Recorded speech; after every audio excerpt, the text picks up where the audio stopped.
ಇದೊಂದು ಕಾಲ್ಪನಿಕ ಕಥೆ, ಕೇವಲ ಮನರಂಜನೆ ಉದ್ದೇಶದಿಂದ ಮಾಡಿದ್ದಾಗಿದೆ. ಕೇವಲ ಇದು ಮನರಂಜನೆ ಉದ್ದೇಶ. ಇದನ್ನು ಸೀರಿಯಸ್ ಆಗಿ ತಗೋಬೇಡಿ. ನೀವು ವಯಸ್ಕರಾಗಿದ್ದರೆ ಮಾತ್ರ ಈ ಕಥಾಭಾಗವನ್ನು ಕೇಳಿ ಆನಂದಿಸಬಹುದು. ಅಕ್ಕನೊಂದಿಗೆ ಅಕ್ಕ ಸುಸ್ತಾಗಿ ಮಲಗಿದ್ದಾಳೆ. ಅದೇ ಟೈಮಿಗೆ ಯಾರೋ ಬಾಗಿಲನ್ನು ಬಡಿದಂಗಾಯಿತು. ಯಾಕಂದರೆ ಈ ಹಿಂದೆ ನಾವು ತುಂಬ ಆಟ ಆಡಿ ತುಂಬ ಸುಸ್ತಾಗಿತ್ತು. ಕಣ್ಣಿಗೆ ಅದು ಯಾವಾಗ ಮಂಪರು ಬಂದಿತ್ತು ಅಂತಲೇ ಗೊತ್ತಾಗಿಲ್ಲ. ನಾವು ಗಾಬರಿಯಿಂದ ಬೇಗನೆ ಇದ್ವಿ. ಅಕ್ಕ ತನ್ನದನ್ನೆಲ್ಲ ಹಾಕ್ಕೊಂಡ್ಳು. ಹಾಗೆ ಹೋಗಿ ಬಾಗಿಲು ತೆಗೆದ್ಲು. ಅಲ್ಲಿ ನಮ್ಮ ಅತ್ತೆ ಅಂದರೆ ಅಕ್ಕನ ಅಮ್ಮ ನಿಂತಿದ್ಲು. ನನಗೆ ಅವಳು ಅತ್ತೆ ಮಗಳು. ಅತ್ತೆ ಏನು ಮಾಡ್ತಿದ್ದೀರಿ? ಇಷ್ಟೊತ್ತಕ್ಕ ಬಾಗಿಲು ತಡ್ತಾನೆ ಇದ್ದೀನಿ. ಏನಾಗಿತ್ತು ಬಾಗಿಲು ತೆಗಿಯೋಕ್ಕೆ? ಹಾಂ ಅಕ್ಕ, ಏನಿಲ್ಲಮ್ಮ, ನಾನು ಮತ್ತು ಪುಟ್ಟು ಚೆನ್ನಾಗಿ ಆಟ ಆಡಿದ್ವಾ, ಹಾಗೆ ಮಲ್ಕೊಬಿಟ್ವಿ ಅಮ್ಮ. ನಿದ್ದೆ ಬಂದಿದ್ದೇ ಗೊತ್ತಾಗಿಲ್ಲ, ನೀನು ಬಂದಿದ್ದು ಗೊತ್ತಾಗಿಲ್ಲ. ಅತ್ತೆ ಸರಿ ಮಲಗಿದ್ದು ಸಾಕು, ಬನ್ನಿ ಊಟಕ್ಕೆ ತಣ್ಣಗಾಗ್ಬಿಡತ್ತೆ ಅಂತ ಹೋದ್ಲು. ಆಗ ಅಕ್ಕ ಬಂದು ನನ್ನ ಪುಟ್ಟು, ಇಲ್ಲಿ ನಡೆದಿದ್ದನ್ನೆಲ್ಲ ಯಾರಿಗೂ ಹೇಳಬಾರ್ದು, ಸರಿನಾ? ಇದನ್ನೆಲ್ಲ ಹೇಳಬಾರ್ದು, ಪ್ರಾಮಿಸ್? ಆಗ ನಾನು ಸರಿ ಅಕ್ಕ ಅಂದೆ. ಹಾಗೆ ಇಬ್ಬರು ಊಟಕ್ಕೆ ಹೋದ್ವಿ. ಹಾಗೆ ಊಟ ಮಾಡುವಾಗ ನನಗೆ ಮೊಬೈಲಲ್ಲಿ ನೋಡಿದರೆ ಒಂದು ವಿಡಿಯೋ ನೆನಪಾಯಿತು. ಆಗ ಶುರುವಾಯ್ತು ನೋಡಿ. ನನಗೆ ಕ್ವಾಟ್ಲೆ ತುಂಬ ಆಸೆ ಆಯ್ತಿತ್ತು. ನನಗೆ ಏನು ಹೇಳಬೇಕಂತ ಗೊತ್ತಾಗ್ತಿಲ್ಲ. ಹೇಗೆ ನನ್ನ ಆಸೆನ ನೆರವೇರಿಸ್ಕೊಳ್ಳೋದು? ಅದನ್ನು ಅಕ್ಕ ನೋಡಿ ನಕ್ಕು ಸಾಕಾಯ್ತು. ನಾನು ಜೋರಾಗಿ ಕಿರ್ಚಿಬಿಟ್ಟೆ. ಆಗ ಅತ್ತೆ ಏನಾಯಿತು ಪುಟ ಅಂದೆ.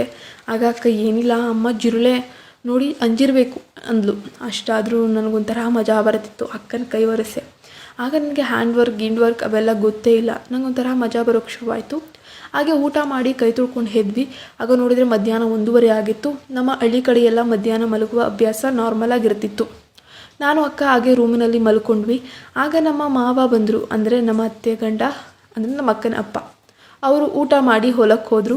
ಅತ್ತೆ ಮನೆ ಬಾಗಿಲ ಹಾಕಿ ಹಾಲ್ನಲ್ಲಿ ಆರಾಮಾಗಿ ಮಲಗಿದ್ರು. ಯಾಕಂದರೆ ಮಧ್ಯಾಹ್ನದ ಸಮಯ ಸುಮಾರು 3 ಗಂಟೆಗೆ ಎಚ್ಚರಿಕೆ ಆಯಿತು ನನಗೆ. ಸ್ವಲ್ಪ ಆಚೆ ಹೋಗಿ ಬರೋಣ ಅಂತ ಬಂದಿದ್ದು. ಹಾಗೆ ಪಕ್ಕದಲ್ಲಿ ನೋಡಿದೆ ಅಕ್ಕ ಆರಾಮಾಗಿ ಮಲಗಿದ್ದಾಳೆ. ನಂಗೆ ಮತ್ತೆ ನಿದ್ದೆ ಬರೋಕ್ಕೆ ಹೋಗಿಲ್ಲ. ಎಷ್ಟು ಹೊರಳಾಡಿದ್ರೂ ನಿದ್ದೆ ಬರಲಿಲ್ಲ. ನಾನು ಇನ್ನೇನು ಮಾಡೋದು ಅಂತ ಹಾಗೆ ಎದ್ದು ಪೀ ಮಾಡೋಣ ಅಂತ ಆಚೆ ಬಂದೆ. ಅದು ಹಾಗೆ ಹೋಗ್ತಿದ್ದೀನಿ, ಬಂದು ನೋಡ್ತೀನಿ, ನಾವು ಫುಲ್ ಶಾಕ್ ಆಯಿತು. ಅಲ್ಲಿ ಅತ್ತೆ ಮಲಗಿದ್ಲು. ಆಗ ಅವಳು ಹೆಂಗೆ ಮಲಗಿದ್ಲು ಅಂದರೆ ನನಗೆ ಪ್ರತಿಯೊಂದು ಕಾಣಿಸ್ತಿದೆ. ಏನು ನೋಡಬಾರ್ದಿತ್ತು ಅದನ್ನೆಲ್ಲ ನೋಡಿದೆ. ಅದನ್ನು ನೋಡಿ ನನಗೆ ಒಂಥರ ಆಗೋಯ್ತು. ಅಬ್ಬಾ, ಈ ವಯಸ್ಸಲ್ಲಿ ಏನು ಸ್ಟ್ರಕ್ಚರ್ ಗುರು. ಅವಳ ಬಗ್ಗೆ ನನಗೇನು ಗೊತ್ತಿಲ್ಲ. ಅವಳು ಈ ಒಂಥರ ಹೆಂಗೆ ಕಾಣ್ತಿದ್ಲು ಅಂದರೆ ಶಿಲಾಬಾಲಿಕೆ ಥರ. ಹಾಗೆ ಅಲ್ಲೇ ನಿಂತುಬಿಟ್ಟೆ ನಾನು ನೋಡ್ತಾ. ಹಾಗೆ ಅತ್ತೆ ಮಗಳು ಬದಲಾಯಿಸೋಕ್ಕೆ ಹೊರಳ್ತಾಳಲ್ವ, ನಾನಾಗ ಕಣ್ಗಿಣ್ ಬಿಟ್ಟಾಳು ಅನ್ನೋ ಗಾಬರಿಯಿಂದ ಜಾಗ ಅಲ್ಲಿಂದ ಖಾಲಿ ಮಾಡಿಬಿಟ್ಟೆ. ಹಾಗೆ ಬಂದು ರೂಮಿನಲ್ಲಿ ಮಲಗಿದೆ. ನನಗೆ ನಿದ್ದೆ ಬರಲಿಲ್ಲ. ಕಣ್ಣು ಮುಂದೆ ಬರೀ ಅತ್ತೆಯೇ ಬರತೊಡಗಿದ್ಲು. ನಾನು ಹಾಗೆ ಕಷ್ಟಪಟ್ಕೊಂಡು ಕಣ್ಣು ಮುಚ್ಕೊಂಡು ಮಲಗೋಕೆ ಎಷ್ಟು ಪ್ರಯತ್ನ ಪಟ್ಟರು ನಿದ್ದೆ ಹತ್ತಿರಕ್ಕೂ ಸುಳಿತಿಲ್ಲ. ನನಗೆ ನಿದ್ದೆ ಬರಲಿಲ್ಲ.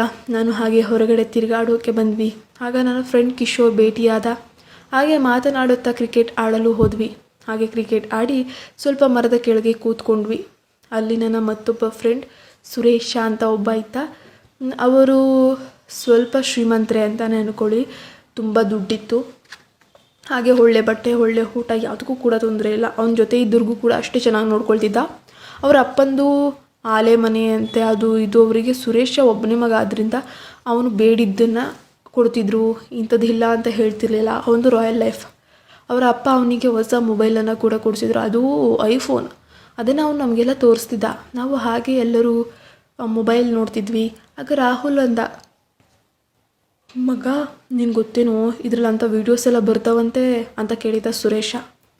ಇಲ್ಲ ಮಗ, ಯಾವುದೂ ಇಲ್ಲ, ಅದು ಹಾಕ್ಸ್ಕೊಂಡ್ರೆ ಮಾತ್ರ ಬರೋದಂತೆ.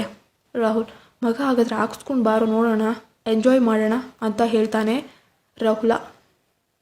ಸುರೇಶ, ಆದರೆ ಮಗ ನಂಗೆ ಗೊತ್ತಿಲ್ವೋ, ಎಲ್ಲ ಹಾಕ್ತಾರೋ, ಎಲ್ಲಿ ಹೋಗ್ಬೇಕು ಅಂತಾನೆ ಗೊತ್ತಿಲ್ಲ ಕಣೋ, ಸೇಫ್ಟಿ ಇರಲ್ಲ ಕಣೋ, ಹೆಂಗೋ ಹೋಗಿ ಕೇಳೋದು. ರಾಹುಲ್, ನಾನು ಇದ್ದೀನಲ್ಲೋ, ನೀನು ಬಾ ಸುಮ್ಮನೆ ಮಗ, ನಾನೆಲ್ಲ ನೋಡ್ಕೊಳ್ತೀನಿ, ನನಗಿದ್ರ ಬಗ್ಗೆ ಎಲ್ಲ ಗೊತ್ತು ಅಂತ ಹೇಳ್ದ.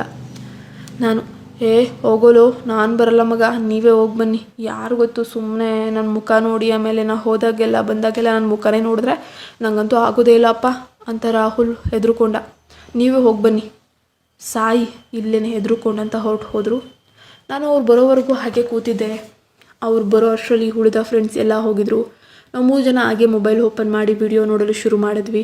ಅದರಲ್ಲಿ ಒಬ್ಬ ಹೆಂಗಸು ಒಂದು ಹುಡುಗನ ಜೊತೆ ಮಾಡ್ತಾರಂತಹ ಒಂದು ಸಿಚುಯೇಷನ್. ಅದನ್ನ ನೋಡಿಕೊಂಡು ನನಗೆ ಶುರುವಾಯಿತು. ಒಂದು ಹೆಂಗಸಿನ ಜೊತೆನಾ ವಯಸ್ಕರು ವಯಸ್ಕರ ಜೊತೆ ಮಾಡಿದ್ರೆ ವಯಸ್ಸಾದವರು ವಯಸ್ಸಾದವ್ರ ಜೊತೆ ಮಾಡ್ತಾರೆ. ಬಟ್ ಇಲ್ಲೇನು ಚಿಕ್ಕ ಹುಡುಗ ದೊಡ್ಡ ಆಂಟಿ ಹಾಗೆ ಹುಡುಗ ಆಂಟಿ ಈ ಥರ ಮಾಡೋದು ಶುರುವಾದಾಗ ಅದನ್ನೆಲ್ಲ ನೋಡಿ ನನಗೆ ವಯಸ್ಸಾದವಳು ಅಂದರೆ ಅತ್ತೆ ನೆನಪಿಗೆ ಬರ್ತಾಳೆ. ಏನು ಸ್ಟ್ರಕ್ಚರ್ ನನಗೆ ಒಂಥರ ಆಗ್ಬಿಡ್ತು. ಮನೆಗೆ ಬಂದೆ ಆಗ ಅಕ್ಕ ಎದ್ದಿದ್ಲು, ಮಲಗಿದ್ದವಳು. ರಾತ್ರಿ ಆಗಿತ್ತು. ಊಟ ಎಲ್ಲ ರೆಡಿ ಮಾಡಿ ನಾನು ಅಕ್ಕ ಮಲಗೋಕೆ ಬಂದ್ವಿ. ನಾನು ವೀಡಿಯೋ ಬಗ್ಗೆ ಯೋಚನೆ ಮಾಡ್ತಾ ಕೂತಿದ್ದೆ. ಆಗ ಅಕ್ಕ, ಪುಟ ನೀ ಏನೋ ಯೋಚನೆ ಮಾಡ್ತಿದ್ದೀಯಾ? ಆಗನ ಅಕ್ಕ ಅವರು ಮಧ್ಯಾಹ್ನ ಮೊಬೈಲಲ್ಲಿ ಏನೋ ನೋಡ್ತಿದ್ರಕ್ಕ, ಯಾಕೆ ಹಾಗೆ ಮಾಡ್ತಾರೆ, ಏನಾಗುತ್ತೆ ಅದರಿಂದ ಅಂದೆ. ಅಕ್ಕ ಅದು ಅದು ಅದು ಡ್ಯಾಶ್ ಅಂತಾರೆ ಕಣೋ, ಹಾಗೆ ಮಾಡಿದರೆ ಖುಷಿ ಸುಖ ಸಿಗುತ್ತಂತೆ. ನಾನು ಹೌದಾ, ಅದು ಹೆಂಗೆ ಸಿಗುತ್ತೆ, ಹಂಗೆ ಮಾಡಿದ್ರೆ ಸಿಗುತ್ತಾ? ಅಕ್ಕ ಅದೇ ಕಣೋ, ಆ ವಿಡಿಯೋದಲ್ಲಿ ಹೆಂಗೆ ಮಾಡ್ತಿದ್ರೋ ಅದೇ ರೀತಿ ನಾವು ಮಾಡಬೇಕು, ಆ ರೀತಿ ಮಾಡಿದ್ರೆ ಸುಖ ಸಿಗುತ್ತೆ. ನಾನು ಆಸೆಯಿಂದ ಅಕ್ಕ ಇನ್ನೊಂದು ಸಲ ವೀಡಿಯೋ ನೋಡೋಣವಾ, ನಾವು ಮಾಡೋಣವಾ ಅಕ್ಕ ಅಂತ ಹೇಳಿದ್ದೆ. ಪ್ಲೀಸ್ ಅಕ್ಕ ಅಂದಿದ್ದಕ್ಕೆ ಅಕ್ಕ ನೋಡೋಣ ಕಣೋ, ಆದರೆ ಏನು ಮಾಡೋದು, ನಮ್ಮ ಹತ್ರ ಫೋನ್ ಇದೆಯಾ? ಆದರೆ ಫೋನ್ ಅಪ್ಪನ ಹತ್ರ ಇದೆಯಲ್ಲ, ಅದು ಹೆಂಗೆ? ನಾನು ಅಕ್ಕ ಹೆಂಗಾದರೂ ಮಾಡು ಅಕ್ಕ ಪ್ಲೀಸ್, ಸರಿ ಅಂತ ಹೇಳಿ ಎದ್ದು ಹೋದ್ಲು. ಮಾಮನ ಹತ್ತಿರ ನನ್ನ ಫ್ರೆಂಡ್ಗೆ ಕಾಲ್ ಮಾಡಿ ಮಾತಾಡಬೇಕಂತ ಹೇಳ್ಬಿಟ್ಟು ಸುಳ್ಳು ಹೇಳಿ ಇಸ್ಕೊಂಬಂದ್ಲು.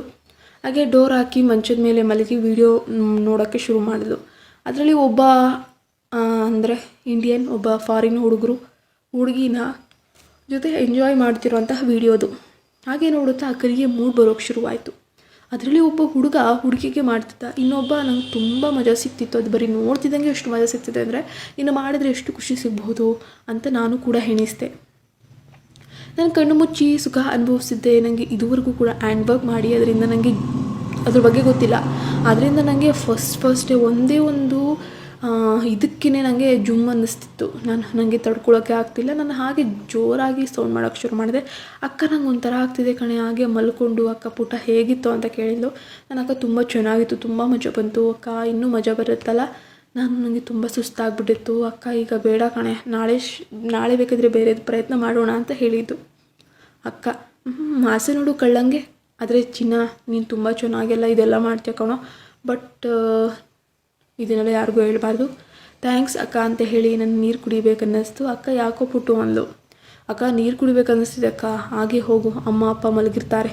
ನಾನು ಅಂತ ಹೋದೆ. ನೀರು ಕುಡಿದು ಬರುವಾಗ ಅತ್ತೆ ರೂಮಿನಲ್ಲಿ ನನಗೆ ಏನೋ ಒಂದು ವಿಚಿತ್ರವಾದ ಶಬ್ದ ಕೇಳಿಸ್ತಿತ್ತು. ನನಗೆ ಕ್ಯೂರಿಯಾಸಿಟಿಯಲ್ಲಿ ಪಟಪಟ ಅಂತ ನೀರು ಕುಡಿದ್ಬಿಟ್ಟು ಅತ್ತೆ ರೂಮಿನ ಕಡೆಗೇ ಹೆಜ್ಜೆ ಹಾಕ್ತೆ. ನಾನು ಹೆಜ್ಜೆ ಆಗ್ತಾ ಹತ್ರ ಹೋಗ್ದಂಗೆ ಜಾಸ್ತಿ ಶಬ್ದ ಅತ್ತೆ ಬಾಯಿಂದ ಬರೋಕ್ಕೆ ಶುರುವಾಗಿತ್ತು. ನಾನು ಏನಿರಬಹುದು ಅಂತ ಹೋಗಿ ಒಂದು ಡೋರ್ನ ಕಿಂಡಿ ಇತ್ತು, ಆ ಕಿಂಡಿಯಲ್ಲಿ ಹೋಗಿ ಕಣ್ಣಿಟ್ಟೆ. ಕಥಾಭಾಗ ಮುಂದುವರಿಯುತ್ತೆ. ಧನ್ಯವಾದ. ನಮ್ಮ ಚಾನಲ್ಗೆ ಸಬ್ಸ್ಕ್ರೈಬ್ ಆಗಿ.